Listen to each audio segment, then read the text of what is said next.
Alright guys, so today we're going to be shooting the video on the X3 E83 X3 on the common problems to look for before you buy one of these bad boys. And I'm going to show you 30 things. Well, I mean, there's probably a hell of a lot more than 30 things to look for. And these aren't all super common, but it's definitely something you're going to buy one to look out for. I'm not saying everyone's going to have these issues, but as you're going to see, most of them probably will. So we have 30 things to go through here real quick. We're going to go through a few exterior things, and one of the biggest things I hear about these X3s is the headlight wiring. Now our E60 shares the same headlight wiring setup as this, and the wires do get brittle, the coating does flake off of them, but that's a pretty fixable situation. You get you a little bit of liquid electrical tape, you could tape it up, you could heat shrink it. So that'd be number one. Number two is going to be the headlights fogging up. This one is not fogged up, usually the haze over. Every BMW does that, every BMW hazes over. If you keep it outside very long, this thing's been inside, so it doesn't have that. The biggest thing on X3s and X5s is the pano sunroof. Pano sunroof is greatly risky using that. I recommend nobody uses that. It breaks the little legs off of it and it won't close. I wouldn't dare open this one up. I'm not feeling like rolling the dice on this, so it's going to stay closed. Even the regular sunroof, my advice for regular sunroof is don't open it. Okay, so we're going to move to the interior here. I'm going to show you a few things on the interior, and these actually aren't that bad. Now the dash and the door panels, if you don't keep them treated, they tend to degrade on this car. It seems to be the only BMW I've seen that happen on. This one is not like that, but they can get very chalky. I did treat this one again to make sure, and it looks really good at this point, so watch out for that. Also watch out for rubberized coating. You can see here maybe on the steering wheel some's peeling off there, a little bit's peeling off on the console in the middle, and usually around the door switches. This one's not peeling off yet, and around the radio. Now you could actually buy that in an aerosol can. A lot of guys will take WD-40 and take it off and just leave it off and leave black plastic, or spray the rubberized stuff back on it. You have some options. He also has some trim panels that stick over that are wood grain or carbon fiber. You know, there's some options for it. I would say, well, that was number 5. Number 4 was the plastic degrading on the dash and door panels. Number 5 was the interior rubberized coating coming off. Number 6, the M Sport seat bead rubbing off. You can see on this car, both sides are like this. Everyone I see on eBay or anything is like that. Those two little strips right there, that little beading, it peels off. Not really much you could do about it. That's pretty minor though. If you don't have M Sport seats, don't worry about that.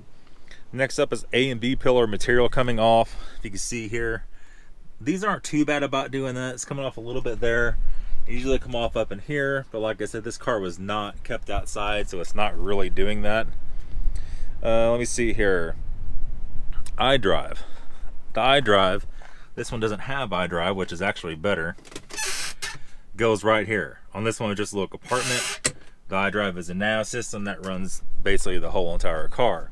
There's issues with those going out. They burn a little chip out on the board. The backlighting goes out. That's a lot more work, and you have to have ISTA-D to run diagnostics on that. That uses the most connection, and there's a lot more to that. Water leaking in through from foam door cards. Okay, so this shares every issue. Every BMW has this issue. Behind the door panel, there's a foam door card that's glued to the door. If somebody does the window regulators and they remove that, or for whatever reason remove that and don't glue it back in place, or seal it back in place, water will run over here and into the floor. And that could happen on either one of the doors. I don't think X3 had the sunroof drain popping off problem, but that's probably definitely not impossible to have that on one of these. Transfer case actuator. So the transfer case actuator, when four-wheel drive is needed, it'll actuate, move back and forth a plastic gear. So that plastic gear could go out, could strip out, and if it does, try to get out of the wind just a little bit. If it does, you could actually buy upgraded gear for it. It's not that difficult to fix. if you're not taking it to a shop to get it fixed. Let me see, front and rear dry shaft. X3 is kind of bad about front and rear dry shaft. I mean, with M54, it has enough power to hurt itself, so if you're being rough with it, I've seen not only the carrier bearing go out on the rear dry shaft and the guibo, but also the U-joints. And dry shafts aren't too expensive for these. They're a couple $100 per shaft.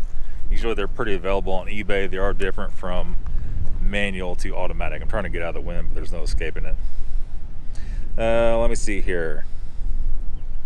Transmission issues with the GM box. So this year X3 with the M54 uses a GM 5L40E, and the newer models use 6HP19.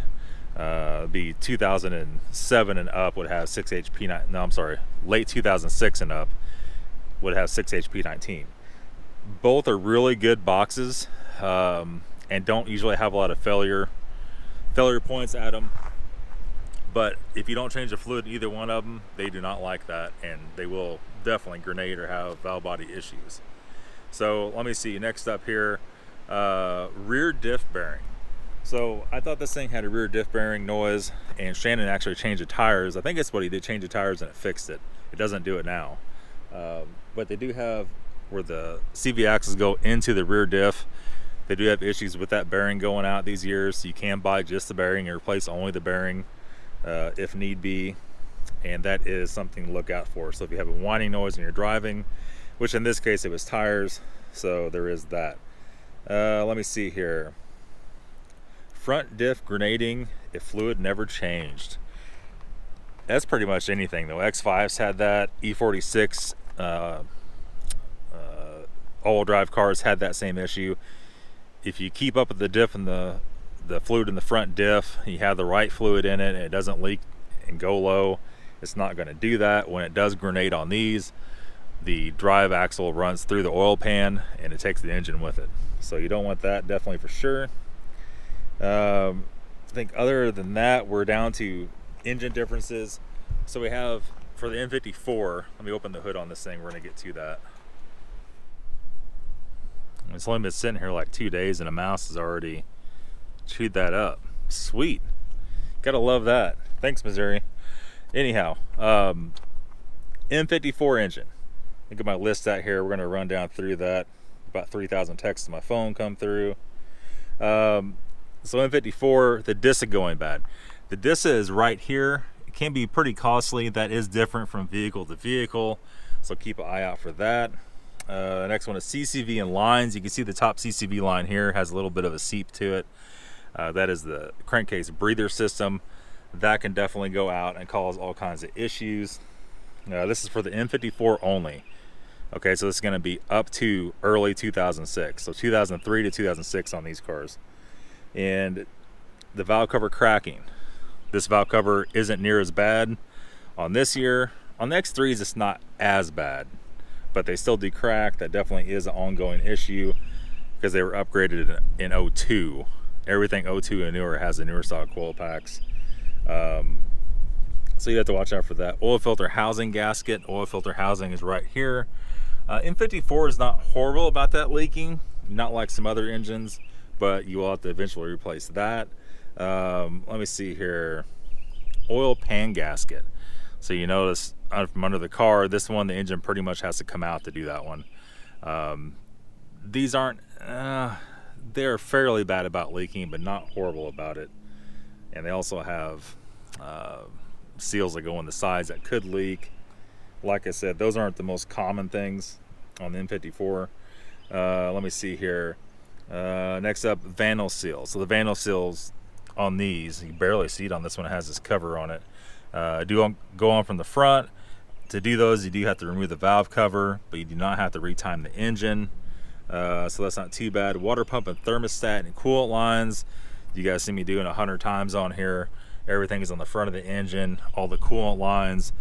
On this one, the heater valve on this older engine, that could go bad. There's hard pipes during the intake that could go bad, and so on. Let me see here. Cam and crank sensors. You can get around 150 plus thousand miles on these. Mainly the exhaust camshaft sensor and the crankshaft sensor eventually go bad and cause check engine light and no start issues. And the starter, no matter which engine you have in this, the starter is an issue. About every 100,000 miles you could have issues with that. We've been going with the aftermarket Japanese starter for 65 bucks. Those been holding up really good.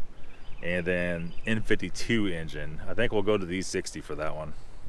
Okay, so up here at the E60, because it has the N52, so this is going to be the engine the X3 is going to have from late 06 up to 2010. And then 2011 they changed to the different body style, which has a different engine yet. So this particular one, real quick rundown on this. Vanos solenoids, which are located right down here. We're having an issue with those. You can only buy Chinese ones in America or total OEM from the dealer. The ones from the dealer are about 350 bucks if you buy them from Amazon from the dealer. The Chinese ones are 30 bucks. The Chinese ones don't work. Nobody else in between makes them. Hopefully that changes pretty soon. That's a very expensive situation. Electric water pump, a thermostat. On this one, electric water pump is underneath, and to buy that and the thermostat, you have to buy a genuine one or it won't work. Is about $300 for that setup. There's some connecting hoses, and this one has a hose fitting up here you got to replace, and so forth. So that's a big cost. You know, at that point, just Vanos solenoids and a water pump and thermostats, you know what, 650 bucks. That's my cost if I bought it. If you took it to a shop and had it done, I couldn't even imagine. Thousands of dollars. Every 100,000 miles, you got to do that too. So let me see. Valve cover cracking, PVC breaking. So this one, the valve cover itself, this is just a cosmetic cover on top of it. The valve cover has a PCV stuck on top of it. The valve cover cracks on these. It cracks and leaks vacuum and causes a bunch of issues. Luckily, the valve covers on these newer engines are way cheaper. They're about 115 bucks. Is what I paid for this one with the PVC and PCV and everything on it. The older engines, the M54, they're about 300 bucks for that. 250, 300 bucks, something like that.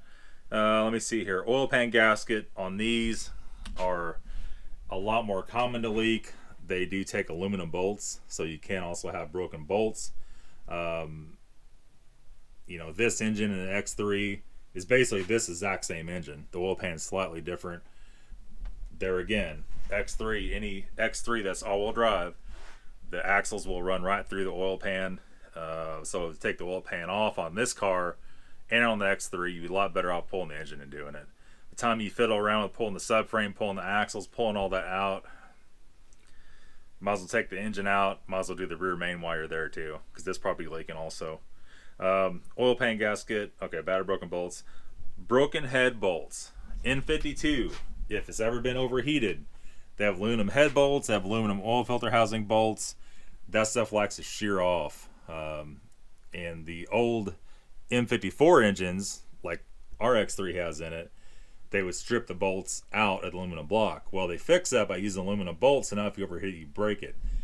You do break the head bolt, but however, usually the engine survives it. Where on the older engines, they do not. And bad cam ledge seals. You guys all see me do the videos on the E90. The cam ledge seals on these requires a new camshaft, a new exhaust camshaft, and you will have to replace the camshaft, the box, and the lifters if you have bad ledge seals. That was mainly in 06 and 07. I don't think that carried on into 08 at all. So be leery of that. If you hear a lot of ticking, it just won't stop. Your cam ledge seals and your exhaust camshaft are probably totally freaking destroyed. Also, not changing the oil, even on the newer one. Never changing the oil will also ruin that cam ledge seal. It is fixable. It is very expensive. Just used parts for that's about 500 bucks, where a whole engine is about 600-700 bucks. Might be better off doing the whole engine. It does require special timing tools to do all of that. So hopefully, probably making you seasick here. You like the top 30 things that go wrong with the X3. Hopefully it gives you guys some kind of insight what to look for. Hopefully this helps somebody out and keeps somebody from getting burned. There's a lot of these cars out there. A lot of them are very, very rough shape, and are nearly impossible to get back to good health. So be careful, guys. That's going to be it. Thanks for watching. Have a good day.